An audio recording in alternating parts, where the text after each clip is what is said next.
Dear students, അപ്പം നമ്മൾ ഒരിക്കൽ കൂടെ റിപ്പിൾ ഫാക്ടർ എന്നുള്ള പാർട്ടും ഫിൽറ്റർ സർക്യൂട്ട്സ് എന്നുള്ള പാർട്ടും കൂടെ ഒരിക്കൽ കൂടെ എടുക്കാൻ പോവുകയാണ്. കഴിഞ്ഞ പാർട്ടിൽ ആ സ്ക്രീനിലത്തെ ക്ലിയർ ഇല്ല എന്നൊരു കംപ്ലയിൻറ്റ് കേട്ടിട്ടുണ്ടായിരുന്നു. അപ്പം നോക്കിക്കോളാം.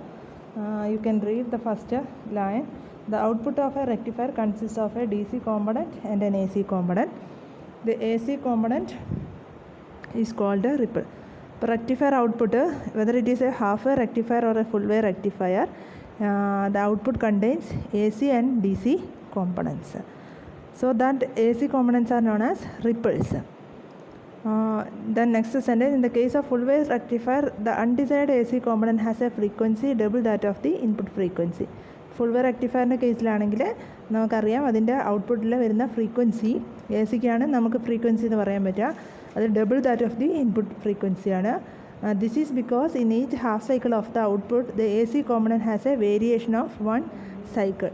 അതിൽ ഓരോ ഹാഫ് സൈക്കിളിലും വേരിയേഷൻ വരുന്നതുകൊണ്ടാണ് ഇങ്ങനെ ഫ്രീക്വൻസി ഡബിൾ ആവുന്നത്. അപ്പോൾ റിപ്പിൾ ഫാക്ടർ എന്ന് പറഞ്ഞാൽ നമ്മൾ ഡിഫൈൻ ചെയ്യുന്നത് it is the ratio of the RMS value of A C component divided by value of DC കോമ്പണൻറ്റിനാണ് നമ്മൾ റിപ്പിൾ ഫാക്ടർ എന്ന് പറയുന്നത്. Definition is it is the ratio of the RMS value of AC component to the value of DC component. It is equal to IAC by IDC. Or in terms of voltage ആണെങ്കിൽ it is VAC divided by VDC ആയിരിക്കും. അപ്പോൾ നമുക്ക് ഈ AC value കിട്ടണമെങ്കിൽ നമുക്ക് RMS value എന്ന് പറഞ്ഞിട്ടുണ്ടെങ്കിൽ നമുക്കറിയാം, അതുപോലെ DC വാല്യൂ നമുക്കറിയാം. അപ്പോൾ ഈ RMS എന്ന് പറഞ്ഞിട്ടുണ്ടെങ്കിൽ it is root of I² DC plus I² AC ആണ്. അപ്പോൾ നമ്മൾ രണ്ട് ഭാഗത്ത് സ്ക്വയർ ചെയ്ത് കഴിഞ്ഞാൽ നിങ്ങൾക്ക് എന്ത് കിട്ടും? I² RMS equal to I² DC plus I² AC എന്ന് കിട്ടും. അപ്പം I² AC സമം I² RMS minus I² DC വരും. So IAC will be equal to root of I² RMS minus I² DC. That you have to do. So IAC is equal to root of I² RMS minus I² DC. Now you are dividing it throughout by IDC. So it is equal to root of I² RMS minus I² DC whole divided by IDC. So that IDC you can put inside the root. So it becomes I² DC. So AC by IDC is equal to root of I² RMS minus I² DC by I² DC. Now the left hand side it is the ripple factor. Then right hand side you have two terms. One term is I² RMS by I² DC and the second term is minus 1. I² DC divided by I² DC, that is equal to minus 1. And then we can substitute in the case of full wave. The value is given for the full wave rectifier. For a full wave rectifier you can write I RMS equal to Im by root 2. IDC is equal to 2 Im by pi. You can substitute the values. Then the value of ripple factor becomes root of Im by root 2 the whole square divided by 2 Im by pi the whole square minus 1.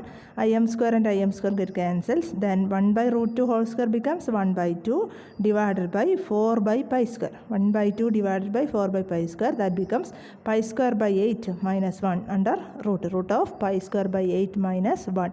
And the value you can find it to be 0.48. That is the value of ripple factor in the case of a full wave rectifier, whether it is a bridge rectifier or a center tap full wave rectifier. And the value of this ripple factor is 0.48. That means IAC by IDC is equal to 0.48. The ratio is less than 1. That means IAC is always less than IDC.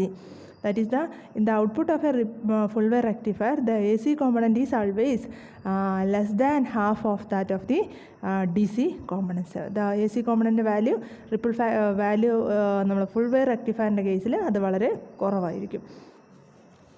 This shows that in the output of a full wave rectifier, the DC component is more than the AC component.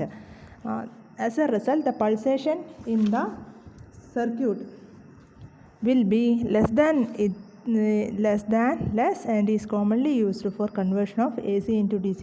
So instead of using half wave rectifier, we are always using full wave rectifier in order to have this property of that full wave rectifier. That is ripple factor is less and efficiency is also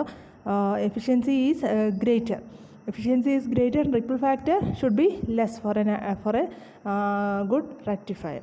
Now, in the case of a half a rectifier, suppose you are evaluating this. In that case, IRMS is equal to Im by 2 and IDC is equal to Im by pi. Then, therefore, ripple factor will be equal to root of Im by 2 whole square by Im by pi the whole square minus 1.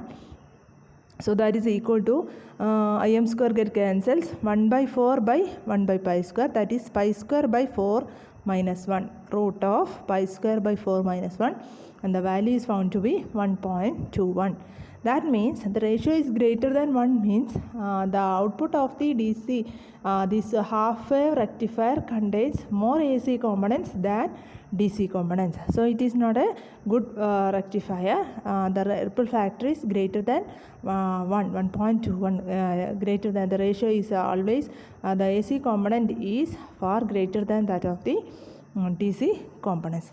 Now next we can compare the values: maximum efficiency, ripple factor, output frequency, peak inverse voltage in the case of the three rectifiers which we have studied.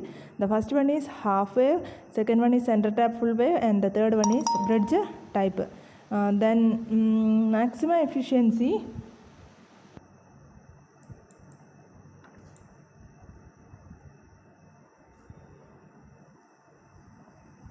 that is maximum efficiency is 40.6 for half wave, then 81.2 for bridge and center tap.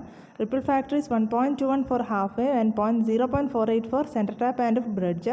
Output frequency in the case of half wave it is F in.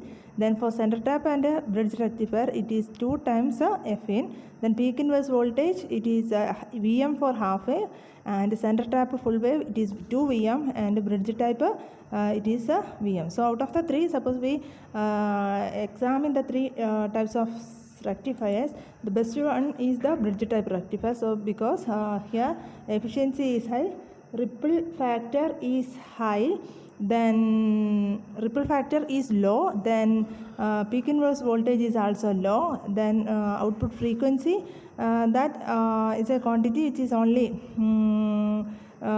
2 times the input frequency.